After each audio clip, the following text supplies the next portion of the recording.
Not that I did any better.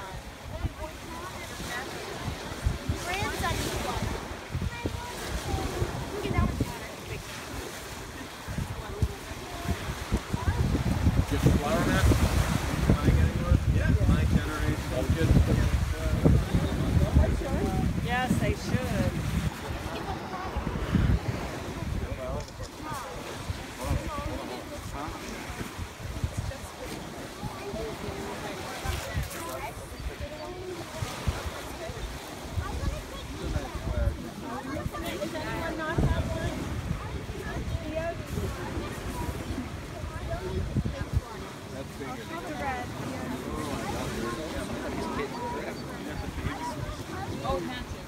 That's the baby.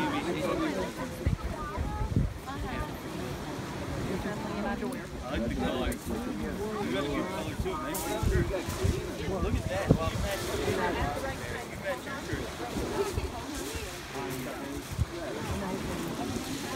Go can use a shower. Tim wants to get going. Look at this. Wants to start. Start rocking the shoe.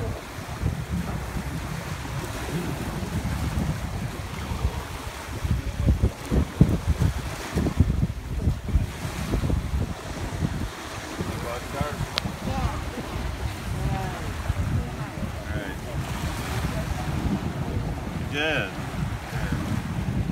Ready? Are we ready? We get the kids in front so you guys can hear. Kids should come in the front. Kids should go out in the front. Come on, Young yeah. kids. So you can hear. Tim, not you, Sean. You littles. Come on, Bryce, sing it in front so you can hear. We're all here. Say goodbye.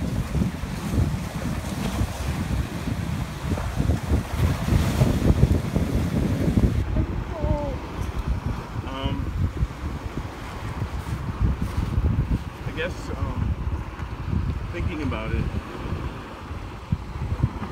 Dad,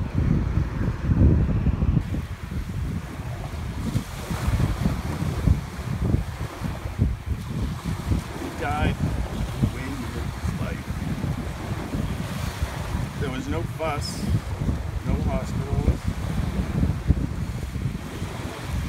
no lingering goodbyes, no pills, just Dad causing nobody any trouble, passing in his sleep, and I'm sure that's just the way he would have wanted it. I really did want to see him one last time. Driving down to the kids that day, but I didn't make it in time. None of us did.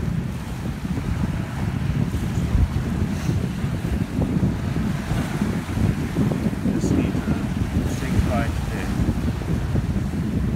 I just wanted to bring up some old memories. Of course, my first memory, they all were at 5 Minute Man Lane in Lexington. I remember the horses, Dad riding the horses, Lays and Spaghetti. There were a couple other ones. I remember Dad fixing things. We all know we never had a repairman come to the house. It was always Dad fixing stuff. Dad was in the Marine Corps. Never really talked about it. I really wanted to bring this picture that I had of Dad in his Boy Scout uniform.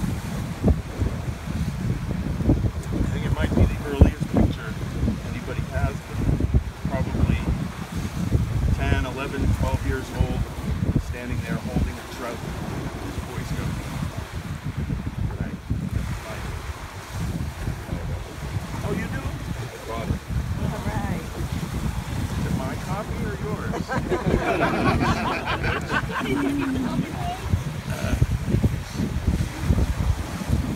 remember the tales of Dad working through college,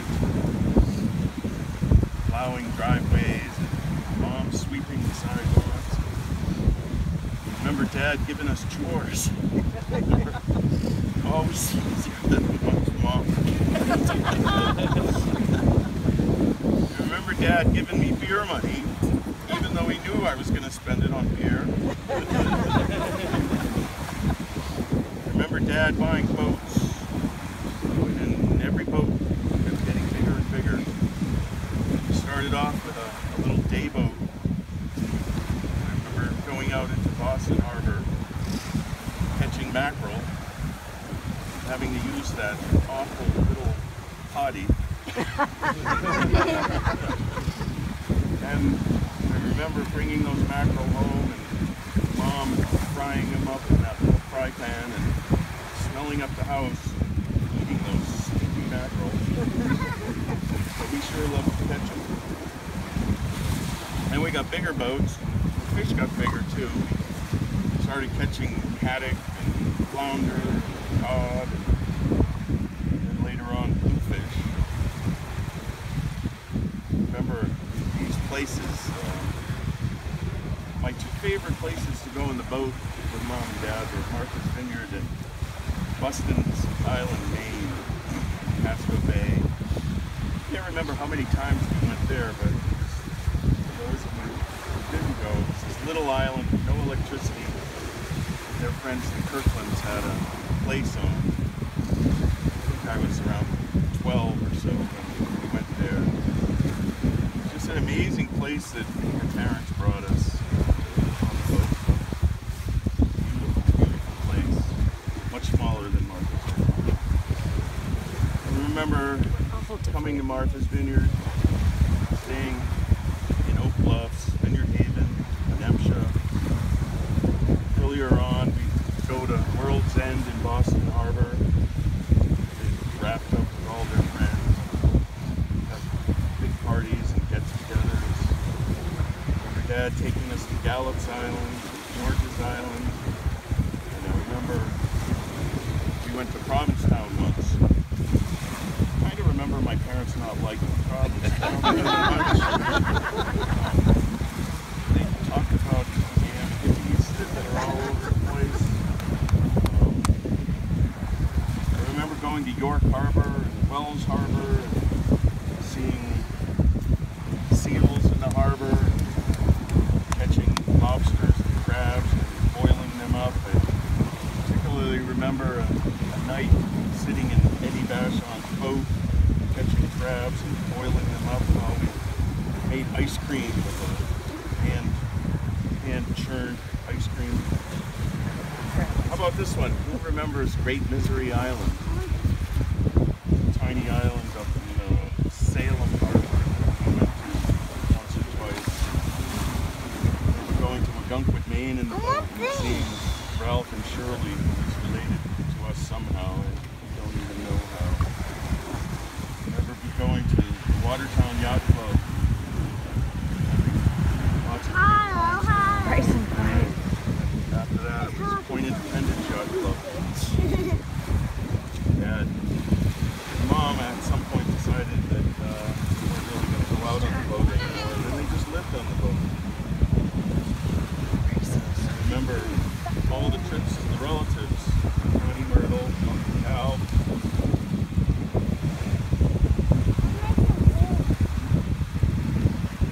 Grammy Dowdy. Anna and Grandpa. All the trips to Franklin, Mass. See the cousins. Aunts and uncles who lived there. Grammy and Grammy. Christmas. All the nice things that Grammy did for us.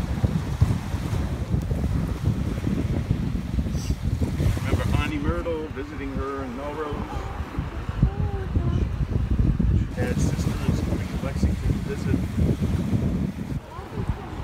And then after they sold their boat, they had the Cape House, the Mecca for all the grandchildren.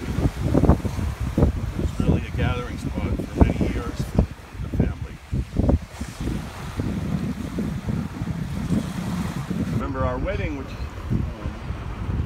order like this, it rained all weekend, and then the skies cleared up a little bit for Christine and my ceremony. Most of you were there. What a great day that was. So happy that Mom made it. Dad was a businessman, and he was very successful.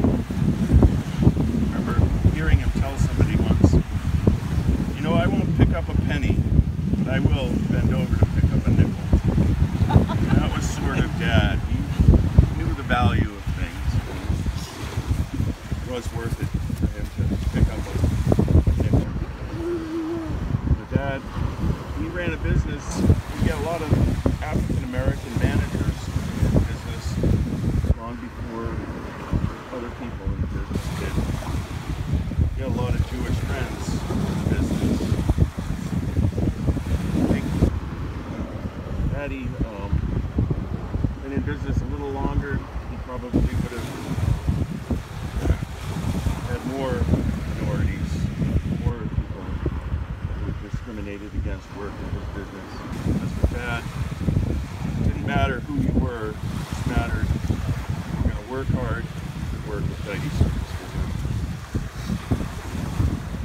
I remember when I started working and I bought a house, and Dad finally said, well, you know, you've been responsible, and I'm going to give you a nice little chunk of change that I want you to put on your mortgage.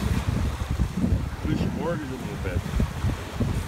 And it coincided with this time where I had just planned to take the summer off and travel in the western United States.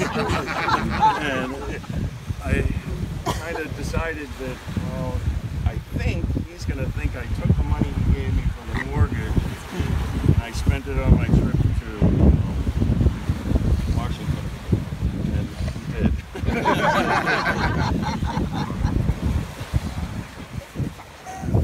I remember my mom and Dad going to all of our sports games. I remember whenever I went to Kelly's games, they would be there. They always came to my football and rugby games. I remember being in Florida and seeing Mom and Dad come home tan after a round of golf and bickering over their scores that day. Dad loved Marge. And Marge is not always easy. Everybody knows that. I remember one time when Christine and I visited Mom and Dad in Florida, and it was Valentine's Day. I missed Valentine's Day that year because I didn't really get Valentine's Day. And Dad said, oh Jesus, he put me in the car, drove me to the store. I got Christine a Valentine's Day card. He was telling me on the way, you know, with Marge, you missed Valentine's Day, you missed your anniversary, her birthday, anything like that, you're screwed. So you gotta learn these things, Tim. After Mom passed, Gretchen was his companion for about a decade, I think. We're all grateful to her, and hopefully Gretchen will see Dad again in heaven. But we hope that Mom and Dad are reunited, and that's why we're here. We're going to spread their ashes together in a few moments. A couple of things I'm grateful for. Really, really glad Dad not fight. Because I have never seen anything like it when those poor people were trying to get Gretchen and Dad in that cockpit. I can't believe they did that. And I'm really glad that we had that boat ride for Dad in Edgartown Harbor. He loved boats. And I think he was really happy with it. That's all I have to say. Nicely done. Okay. Elizabeth has a poem that she'd like to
the ocean tide. May our memories be as constant and unchanging as these never-ending waves that pour beneath our feet and flow endlessly from the depths of the sea.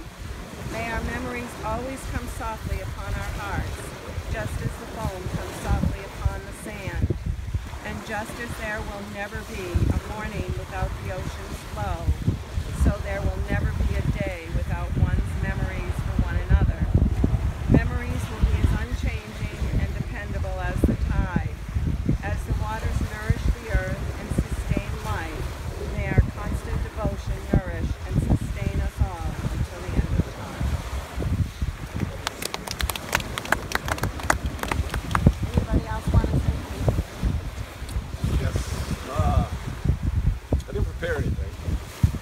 Because my wife would tell me never do that, because you'll obviously fail. But I'm going to try to share something about my father that is really unique. He was he's a very complex person in a lot of ways. Very short with words. So I did get a lot of coaching. I don't know if you guys used to, but he'd hibernate in the cellar where he had his workshop. A lot of us think it was because he just couldn't smile that much, so he usually go down and hide. But that's probably where I had some of my greatest coaching moments in my life. I go down and I talk to my father.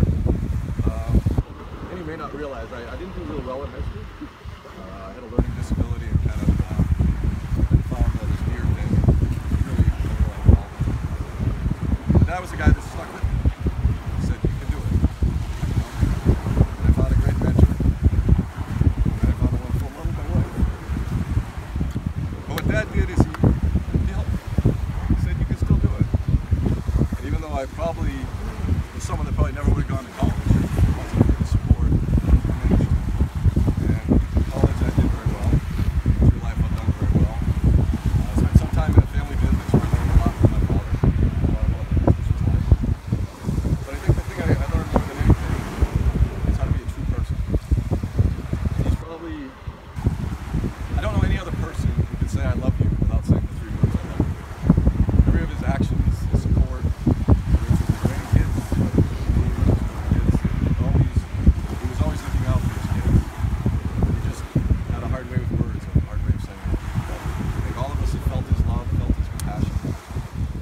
And I think there's a joy in that the way he went. It's exactly how I think he would have scripted it. Outside of, I think he would have preferred Gretchen. Probably either one of them wake up at the same time, but I think if he had a choice, I think he would pick the other way to go.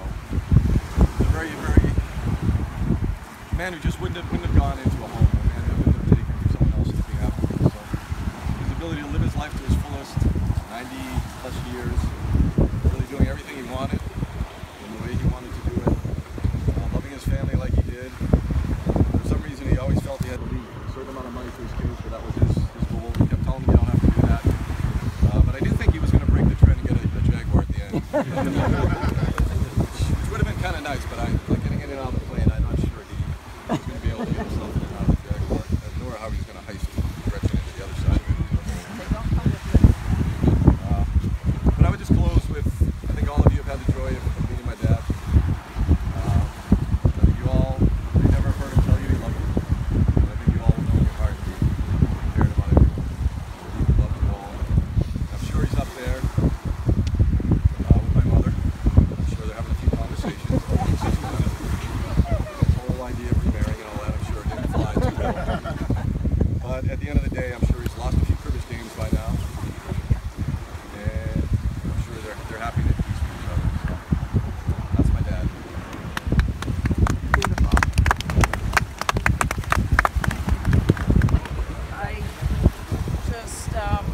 I wasn't planning on speaking at all, but I have a really short comment which I think might summarize it all. One, Ma would have picked up the pen. Dad might have walked over and Ma would have picked up the pen. Yeah. But Ma had a nickname for Dad, which I remember so fondly. She called him Super Dad. And it just sums it all up with what everybody's been saying. He was Super Dad. And all you dads out there, there's still no Super Dad. See? And the sun came out!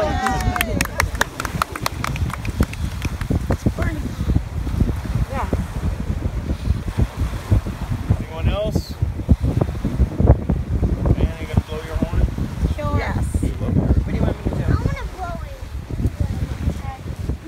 proud of his Marine Corps. He was. That, and he was very proud of all his